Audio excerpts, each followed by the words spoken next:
Parramatta. They really impressed me against Penrith. Penrith were on their game, and when they're on their game, their attack is relentless, and they're playing that fast. They went in 18-16 up Parramatta. And in the second half, like when you see Penrith when they're on, their attack is so relentless and their football is at a high tempo, it eventually burns a team out. We saw that in the grand final. The Broncos eventually caught up with them. And the other night, I saw in the second half it caught up with Parramatta. Yeah. But, mate, they were under pressure for a long time. They absorbed a lot of pressure. I thought they were super impressive. I'll give you the first half, they were impressive. I thought they fell away from the fight in the second half.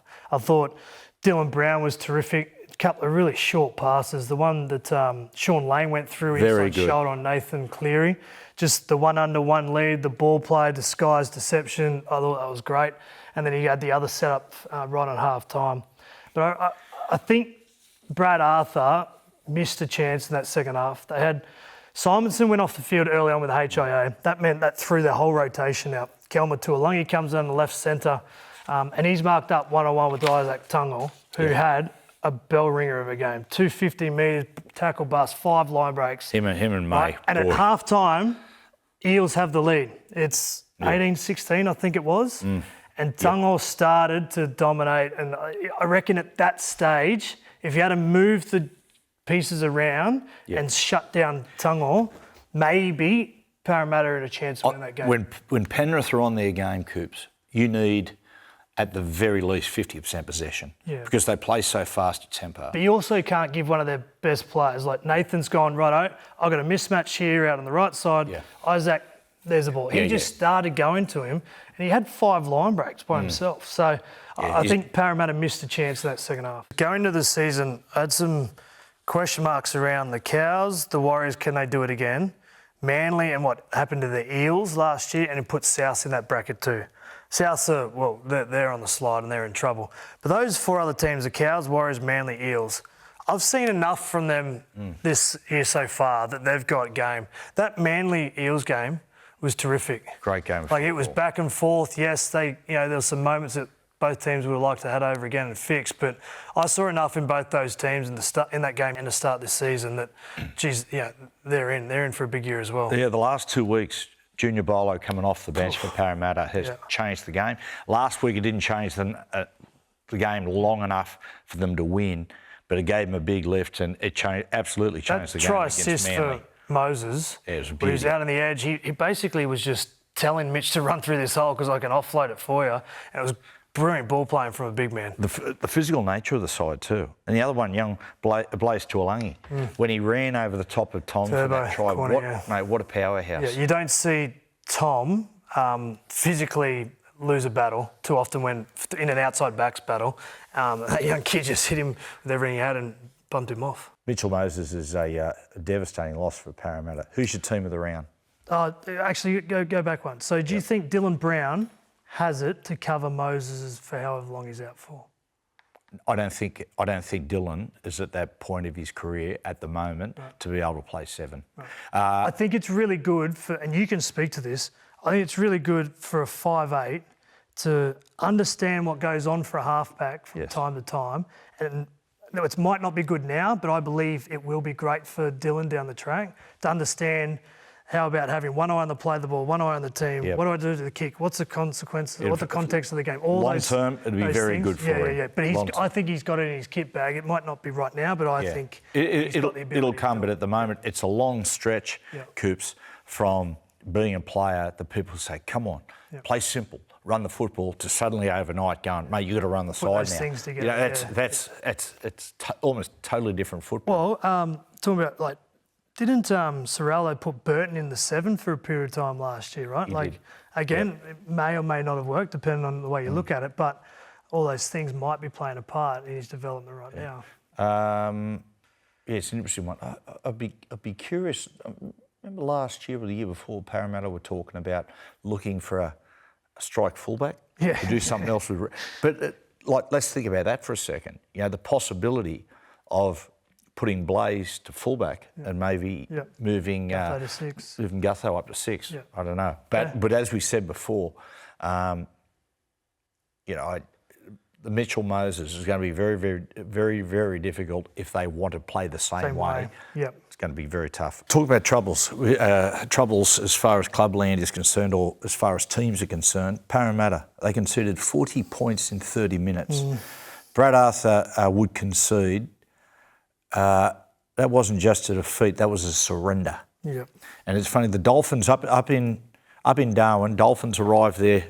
I know there was no Mitchell Moses, but they were dramatically under strength. Some Dolphins really didn't crucial. have anyone. They were smashed with injuries. Flagler, Herbie, Yep. the Hammer were missing, one or two others. But it was perfect. Darwin was perfect for the Dolphins because to win up there in the heat, you need good defence and you've got to play with a lot of discipline. Yep. And they just did that. Parramatta, it was. There was a signed coup early in the game, or about halfway through the first half, right? They had the better of possession. They had the better of the field position. Katoa actually kicked one out on the full, and he would have been kicking himself because there was no pressure on him. Right, halfway through the first half, he's got the football, and the defensive line of Parramatta does not advance one step. I remember watching that going, I think that's a sign of things to come. Parramatta, in my opinion, haven't learnt the lesson from losing the grand final in 2022, was it? Yeah, 22. Like, after losing the grand final, it's not that you need to address, like, football performance. Like, what happens when you lose a grand final, you can start separating. You can start pointing the finger at, like, you didn't do this, you didn't do that. And out of all the times that, like, I've learnt lessons about losing a grand final, is you need to be selfless. You need to have a team-first mentality. And there's one thing that Parramatta haven't done since losing that grand final, is they haven't put the team first in the way they go about their business. Like, they're just, how can I say this? They worry about their own patch of grass. And the fact that Brad Arthur has come out and called them, part-time footy players, and he used a phrase, he said, the players have to fix it. Yeah. I reckon that's a key word there. I think we have to fix it. Yeah. That's everyone in together to fix that. He's protected them quite a bit at times when they've underperformed. Did it all through last year. And I think you saw a coach right at the end of his tether there saying, I'm sick of these blokes. And because their motto for a while was chase the collision. How many times do you hear Brad Arthur say that about their football early on? Yeah. And they have not chased the collision at all.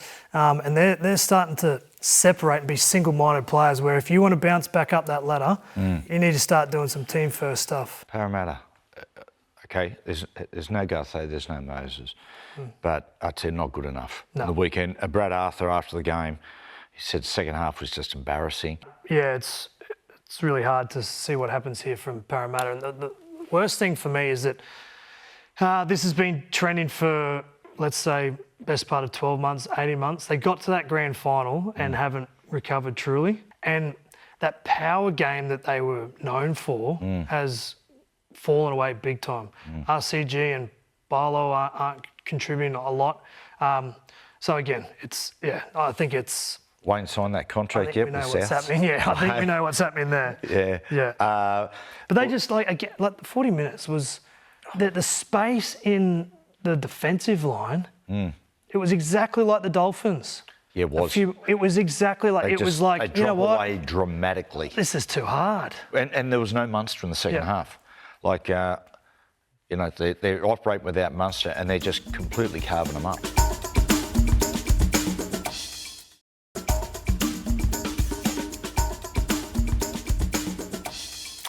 Woodsy, yesterday, Dogs were fantastic, really good. Tricky one for Madge, because yesterday it was about Mitch Moses. I reckon at half time, Mitch Moses had the New South Wales 7 jersey, full time. What do you think? I reckon he would have been disappointed just that he didn't put the game away. You know, you're up, 8 with 10 minutes to go.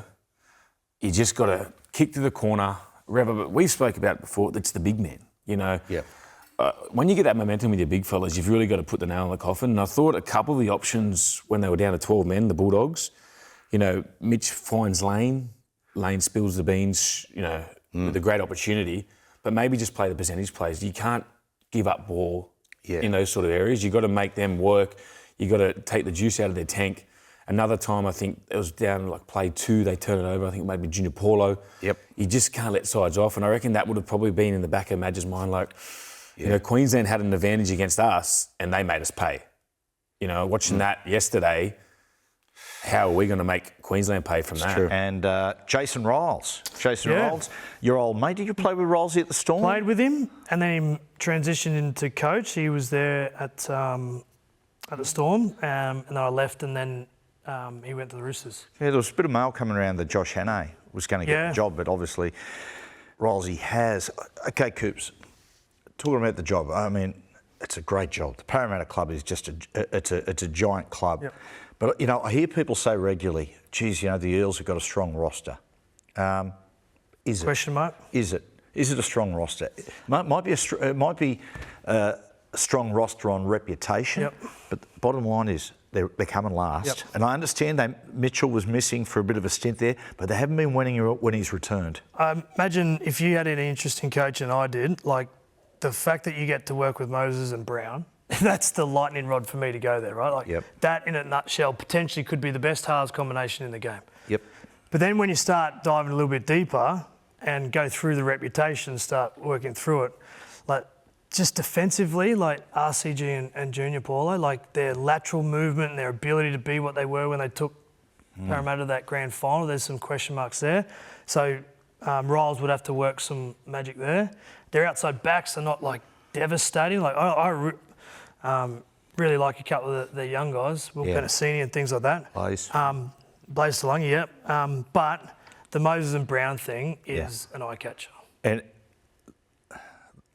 he's got to work out the Dylan Brown thing as well. Like that's just about first What job. is the Dylan Brown the thing? Dylan Brown situation, he has these strange clauses. Basically, he signed this big long contract, and they've basically just given him all the power, all chips in, and every 2 years. So a player option in his favour every couple of years. Yeah. Now that's just going to be an ongoing saga unless they address it right now.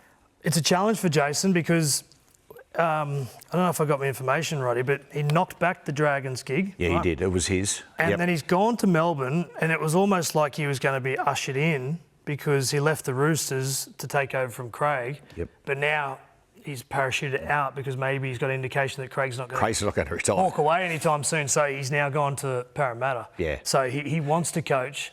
He's got all the ingredients in terms of the apprenticeship, exposure.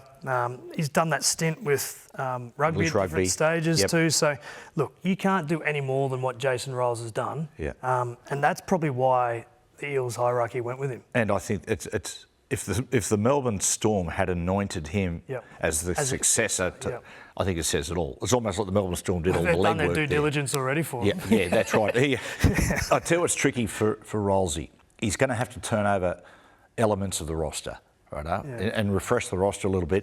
But I don't think there's, boy, it's going to be a difficult time to recruit. Yep. I mean, look at all the money the Roosters have got at the moment. There's a number of clubs really that are desperate for a playmaker, for some middle forwards.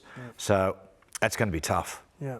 And, like, I feel like when you've got Moses and Brown, you have to have, like, good, strong back rows. Like, Cartwright has come through and he's improved out of sight. Yep. But you just need some things to complement what you've already got, which is Mitchell, Moses and Brown. You don't need a dynamic dummy half or fullback or anything. Those two there are your key. Just get some pieces that complement them and can build something around them. What went wrong? Well, there's numerous things. One of which was, no offence, like Brad did a great job, but they probably hung on with Brad a season too long. That's my opinion. I think that they needed to change the formula. I think the players got too comfortable under Brad, in my opinion. The loss of Mitchell Moses, of course, the middle of the year, and Gutho, that was a factor, but they never looked like a final side. He's got a bit to wade through there, Rolsey, even just in attitude. Because what's a lot of the players interviewed? Like, if I've got a new coach coming in and they say, Matty, you're looking for the Rolsey coming, can't wait. Fantastic, new start. Here is a great bloke. But there was very, sort of that, it was almost like a resentment that Brad was gone or Trent wasn't going to be the coach. Yep. And we're also talking a team that played in a grand final 2 years ago. Yeah. Something for me tells you that they lack the inspiration to want to climb that mountain again because they did it to get there. Then all of a sudden they've dropped off. They 2 years ago they were playing in grand final, and on the weekend they played in the Spoon Bowl. Yeah.